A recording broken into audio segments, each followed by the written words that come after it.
Hello friends, welcome to our YouTube channel. In this video, I'm gonna tell you about how to fix app crash problem in your Tecno smartphone, how you can deal with it.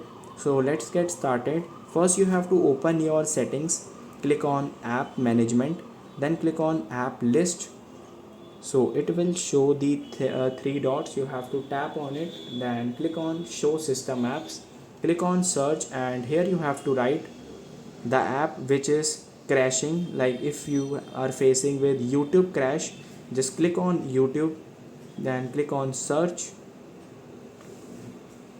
or you can go to this also, click on just storage and cache, clear cache and clear storage. Then you have to give all the permission. You can see not allowed camera, microphone, notification, phone. You have to allow all these permissions, and after it, if it is not if it is crashing again, you have to restart your device and it will fix your problem.